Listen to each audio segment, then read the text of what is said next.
మీ business ఏదైనా మీ ఊర్లో promotion చేయాలంటే అది సుమన్ టీవీతోనే సాధ్యం. ఇప్పుడే సంప్రదించండి. ఆటపాటలు, ప్రేమ, కళలతో చిన్నారుల ప్రపంచం కొనసాగాలి. కానీ ఈ చిన్నారుల పడుతున్న వేదన మాత్రం ఆటలకు బదులు తీవ్ర మనోవేదనకు గురవుతున్నారు. చిన్నతనంలోనే ఆత్మహత్య చేసుకున్న తండ్రి, అనారోగ్యంతో తల్లి సైతం మరణించడంతో దిక్కులేని వాళ్ళుగా మారిపోయారు. మానవత్వాన్ని ప్రశ్నించే ఒక కథ ఈరోజు మేము పరిచయం చేయబోతున్నాం. అమ్మ మంచిగా చూసుకునేది, పోయినాక ఏం లేదు.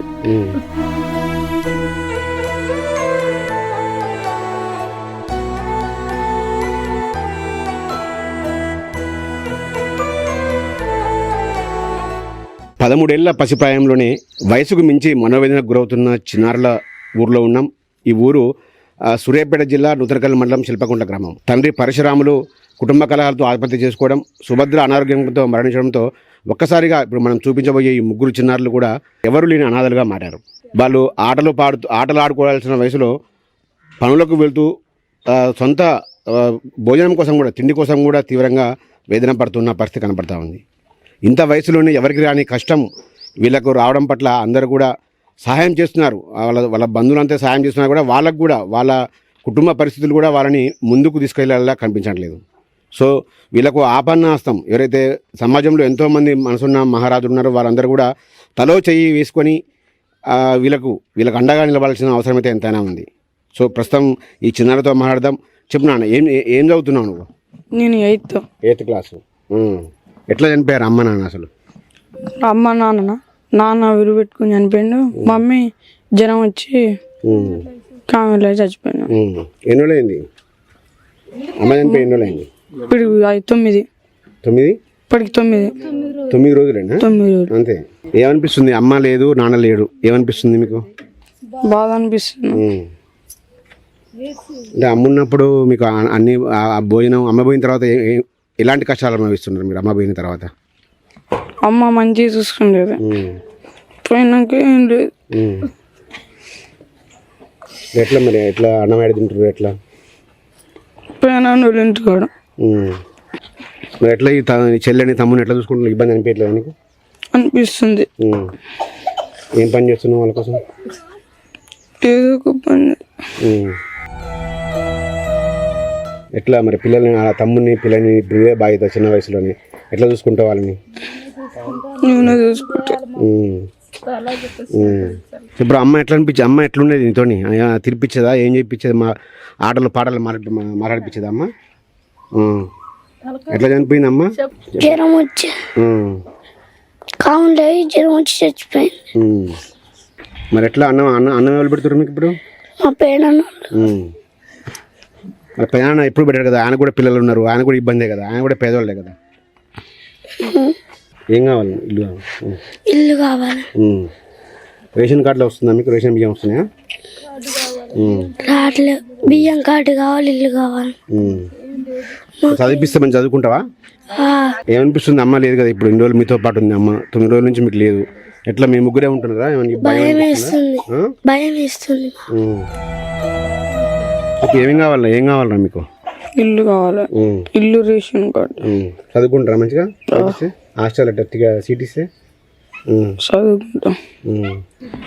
ఈ పసిప్రాయంలో ఏమీ తెలియని వయసులో ఈ పిల్లలకు వచ్చిన కష్టం ఏ పిల్లలకు కూడా రావద్దని కోరుకుంటున్నాం. వీళ్ళు కనీసం ఏమి చెప్పలేని పరిస్థితుల్లో అంత తీవ్ర మనోవేదన గురవుతున్న పరిస్థితి. ప్రస్తుతం మనతో పాటు వాళ్ళ బంధువులు ఉన్నారు. చెప్పమ్మా, అసలు ఏం జరిగింది? వీళ్ళ పిల్లల పరిస్థితి అసలు?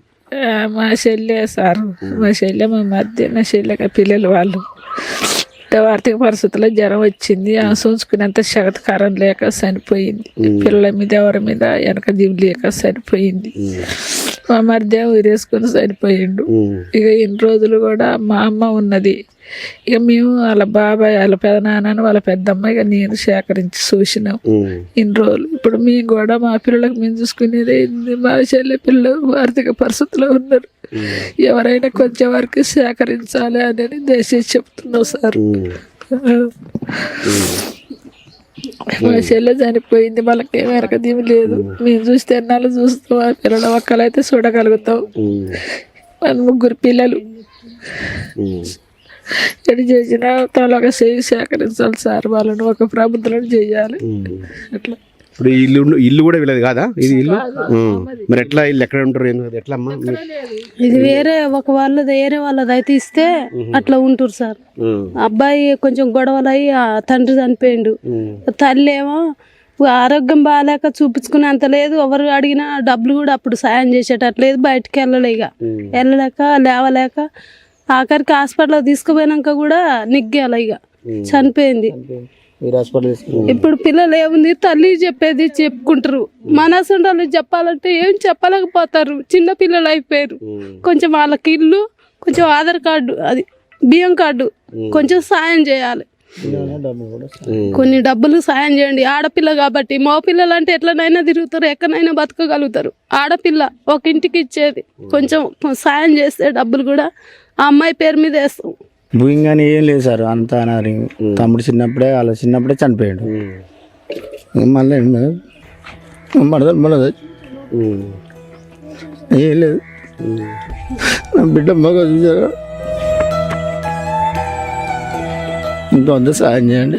ఇది ఇక్కడ బంధువులు ఇప్పటివరకైతే తల్లి చనిపోయి 9 రోజులు అవుతుంది. బంధువులు వీళ్ళ ఆలన పాలన చూస్తారు కానీ వాళ్ళ ఆర్థిక పరిస్థితి కూడా అంతంత మాత్రమే. సో వాళ్ళకు కూడా వాళ్ళకు ఆర్థిక స్థాయికి మించి కూడా వాళ్ళ బరువు మేయడం వాళ్ళకు కూడా ఇబ్బంది అవుతుంది. సో సమాజంలో మనసున్న మహారాజులు ఏమైనా ఎన్జిఓలు ముందుకు వచ్చి పిల్లలకు అండగా నిలబడాలని వాళ్ళంతా కూడా కన్నీళ్లతో వేడుకుంటున్న పరిస్థితి కనబడతా ఉంది. ఇక్కడ ఈ దృశ్యాలు చూస్తుంటే కనుక ఖచ్చితంగా ఒక మనసున్న వారిని ఎవరైనా కూడా కంటతడి పెట్టించే ఒక దుర్భరమైన జీవితం మాత్రం ఈ చిన్నారులు గడుపుతూ ఉన్నారు. వాళ్ళకు కేవలం ఇల్లు కూడా లేని పరిస్థితికి ప్రస్తుతం మనం చూడొచ్చు. కేవలం ఒక ఎవరిదో ఈ ఊర్లో ఎవరిదో ఖాళీ ప్లేస్ ఉంది. ఆ ఖాళీ ప్లేస్లో 4 రేకులు అడ్డు పెట్టుకొని ఈ 3 పిల్లలు కూడా చిన్నారులు కూడా బిక్కుమంటూ కూడా ఈ ఇంట్లోనే వాళ్ళు జీవిస్తున్న పరిస్థితి కనబడతా ఉంది. సో ఖచ్చితంగా ఎవరైనా కూడా వీళ్ళకి అందంగా నిలబడాల్సిన అవసరం ఉంది. ప్రభుత్వం ఏదైతే ఇస్తుందో డబుల్ బెడ్రూమ్లు కావచ్చు, కాదు రేషన్ కార్డు కావచ్చు, వీళ్ళకి రేషన్ కార్డు కూడా లేదు, కేవలం ఇల్లు కూడా లేదు. సో ప్రభుత్వం జిల్లా కలెక్టర్ కానీ ఇంకా